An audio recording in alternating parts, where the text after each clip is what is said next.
There's now a fun way to teach math, and it includes games mixed with culture. This is 7 Generation Games, which integrates Indigenous and Latino culture in math. Your child's math scores can jump 30%. Find them at 7generationgames.com and on social media everywhere at 7Gen Games. Joining us now is Maria Burns Ortiz, CEO of 7 Generation Games. Maria, thank you so much for joining us. Yeah, thanks for having me. Now, tell us more about 7 Generation Games. Like, we want to know everything, how it came to be, how it came into existence, and what exactly do you guys do? We explained a little bit of it, but you know, when you have the CEO on the horn, you might as well hear from the horse's mouth. Yeah, so 7 Generation Games, and obviously there's a lot of different ways it can tackle it, but 7 Generation Games at its core came from the fact that, you know, technology is revolutionizing almost everything, right? And we've had technology for decades, you know, decades now, really, the internet and all of these kind of things that we've been able to do. But when you look at the growth that technology has had, and you look at academic achievement, specifically we focus on math scores, you haven't seen that same growth. And so for us, it was really important to figure out why that is, and not necessarily just why that is, but how we could fix that, right? And when you look at it, 75% of US high school graduates, I think it's 76% actually, are not proficient in math. And that's not good at math, that's just the basic grade level standards. And then when you look at Black, Indigenous, and Latino youth, those numbers are even worse, right? We're talking about between 9 and 12%, and for English language learners, it's even lower. And we couldn't accept that, because you look at the future and we talk about STEM jobs, and that's the way of the future.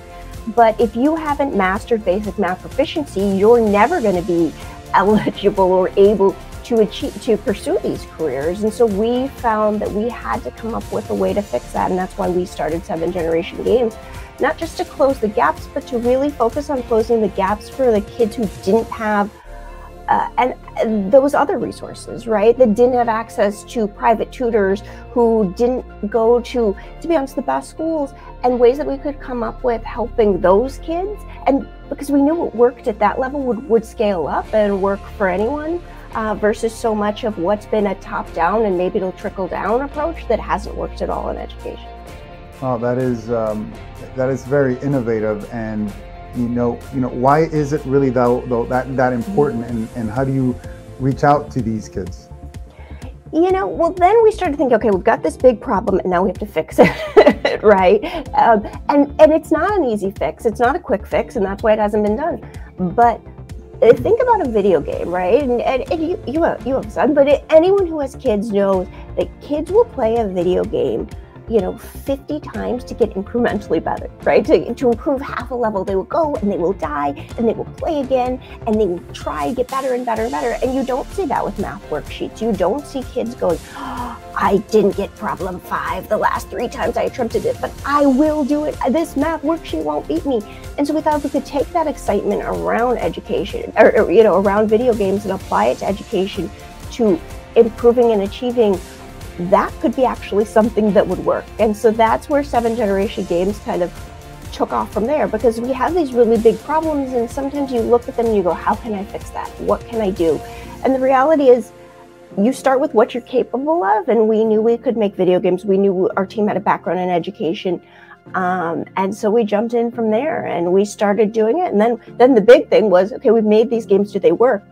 And once they worked, we knew we were onto something big. Wow, it is very big, and you're absolutely right about the video games, because my son, you know, like many kids, has ADHD, but he becomes hyper focused when he's playing video games, and he'll remember every detail about that game, like you said, level 5, level 3, this character, that character. But when it comes to anything else, whoosh, right over his head, in one ear, out the other, completely forgets everything. So you guys are onto something then. And what are some of the fun games? Yeah, well, and I think one thing too is that it puts it in context, right? Like, so much math is not taught in context. You're right. I know we remember like doing those multiplication papers where it's like, do as many multiplication problems as you can in a minute. Has that ever come up in your real life? And the answer is no.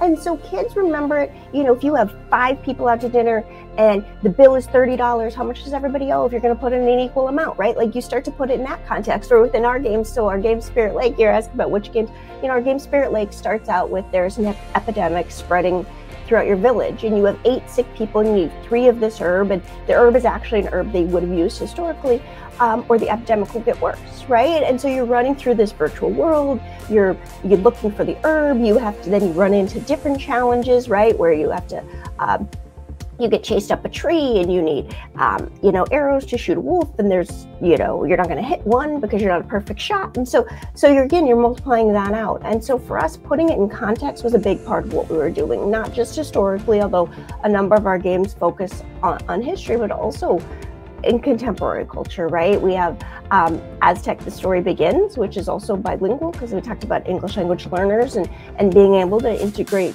those students into the classroom experience, and also being able to give teachers who, in areas where they don't have strong English language learners programs, access to resources their kids could actually use. You're playing math in modern day. And so we have a couple of different series. We have a Making Camp series, which is probably our most popular set of games, and that covers, we build our games out actually with Indigenous tribes that they're focused on and built around. And so those games focus on math through Indigenous history and culture. And then we also have an Aztec game series, which is focused, again, on math and culture and history. And that one's both contemporary and then historical, and looking across that. So we have a bunch of different series of games too, because I think one of the things is, and I think a lot of people think Oregon Trail, and, oh, I played Oregon Trail. How many people ever won? And the answer was, I've never met anyone that made it to Oregon, right? And so we really wanted the kids to get this sense of accomplishment. So we have 17 games. I think the number keeps growing, but so that the kids go, they play, they learn about culture and math in that context, and then they go from there. Wow, it's a really great idea, and the games look amazing, and I want to play some of them, but how and who can get involved?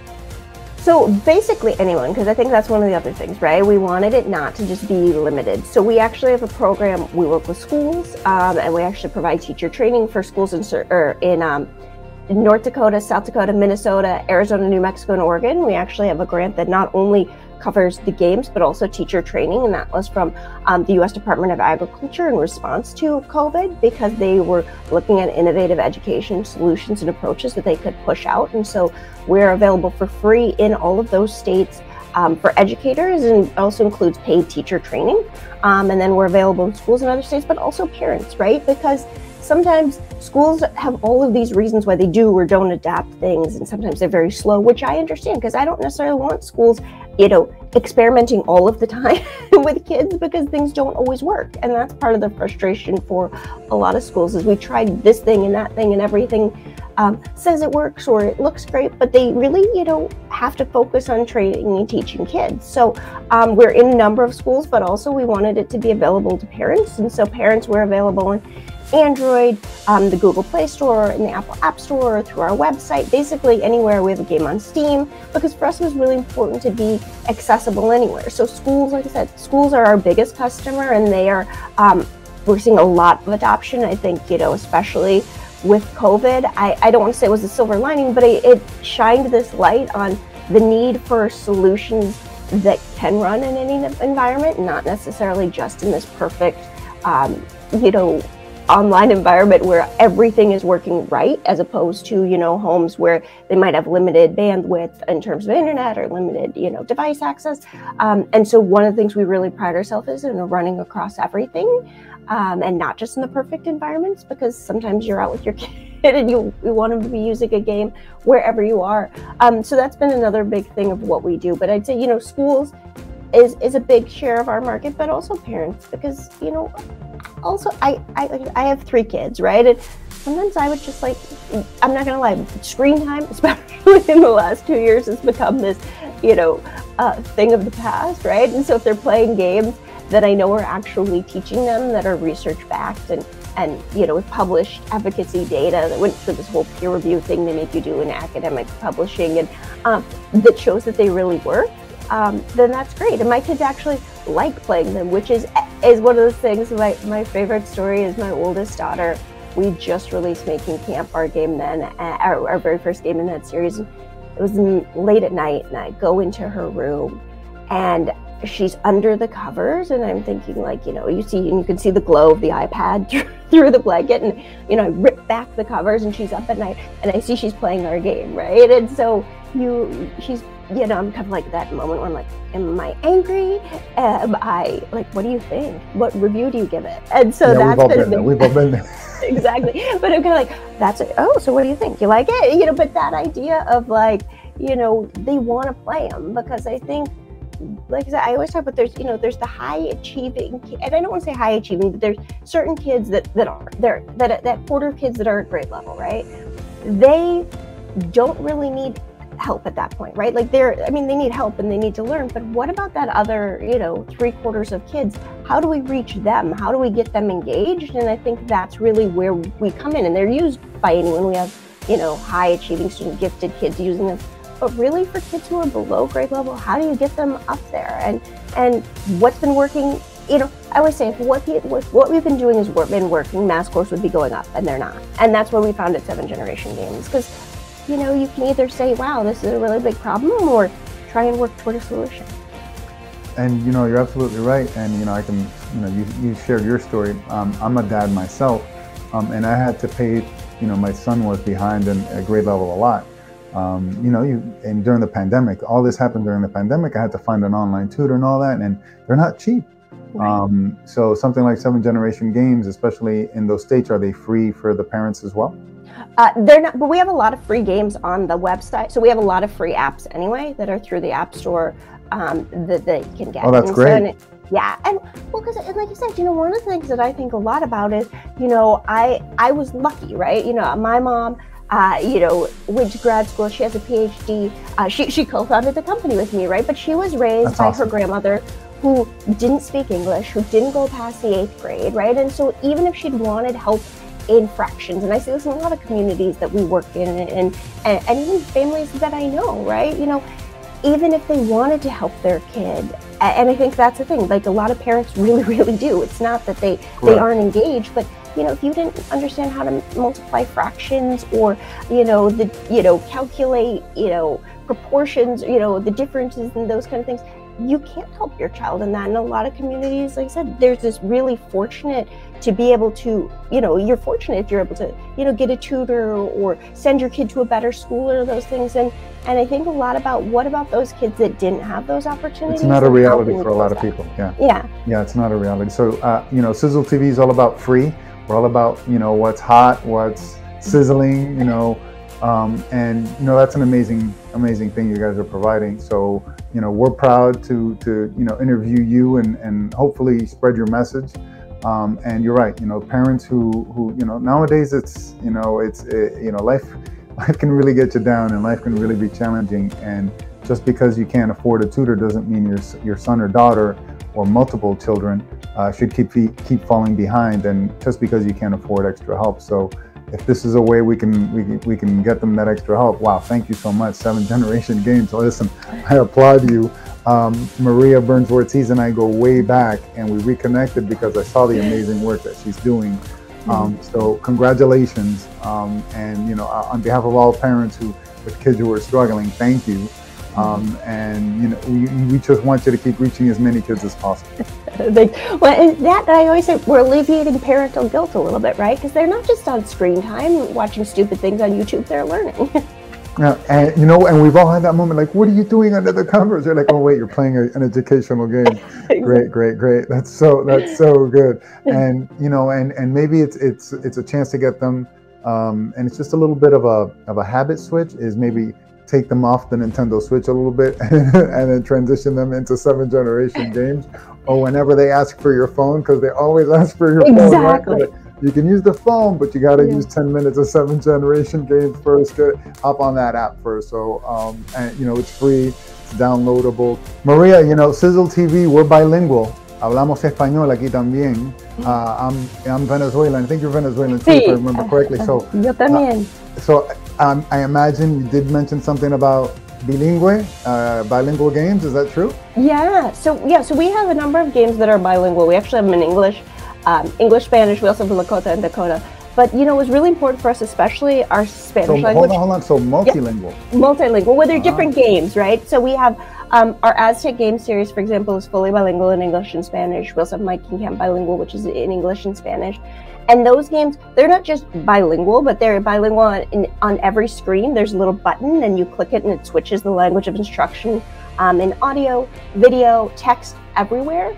And because one of the things that we were running into too was two different things, right? One is, are kids not understanding, for English language learners, right? Are they not understanding the language, or are they not understanding the math concept?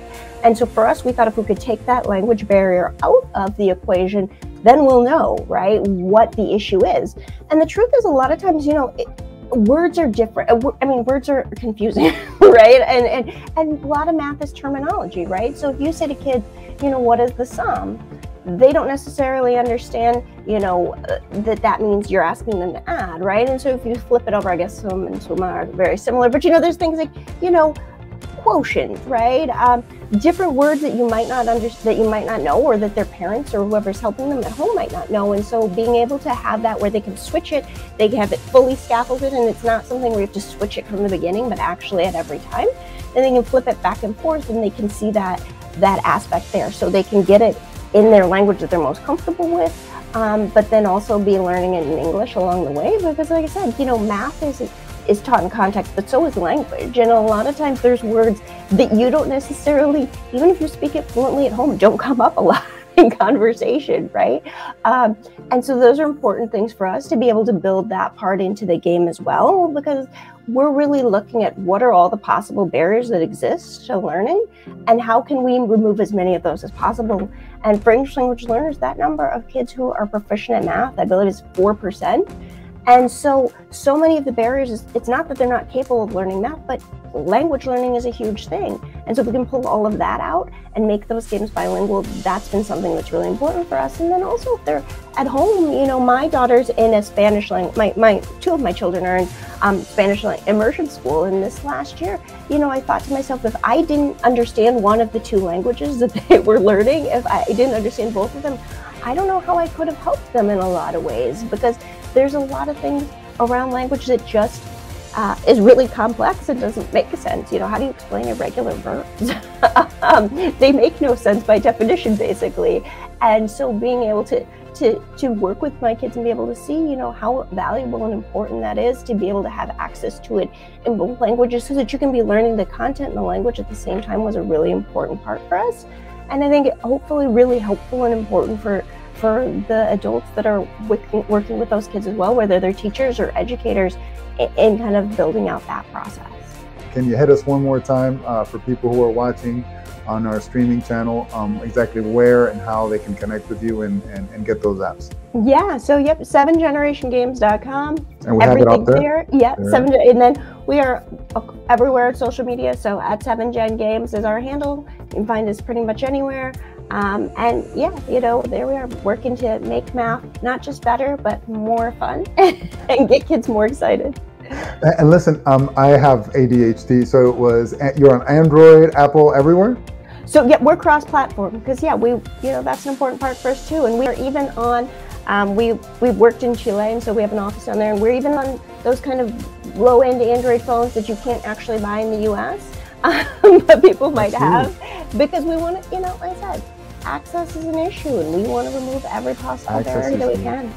Yeah, so even if your child is with abuela or abuelo, a grandma or grandfather, and they have an older phone, 7 Generation Games. Maria Burns Ortiz, I applaud you, your mom, your team.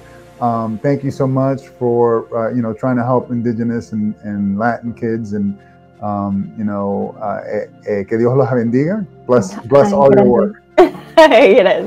Besitos, as we say. How is it? Yeah, listen, I'm from Miami, so we do the whole. Oh yeah. Is that can we do a digital first? Like there you go. There you go. Listen, thanks again for your time. 7generationgames.com, at 7gengames. It's been on the screen this entire last time. So if you've been watching this long, it means that you really care about your child. You want to do something for your child. You want to help support your child. This is a great free way to do it. 7 Generation Games and at 7gen Games. So thanks again, once again, Maria. Thanks. Cuídate.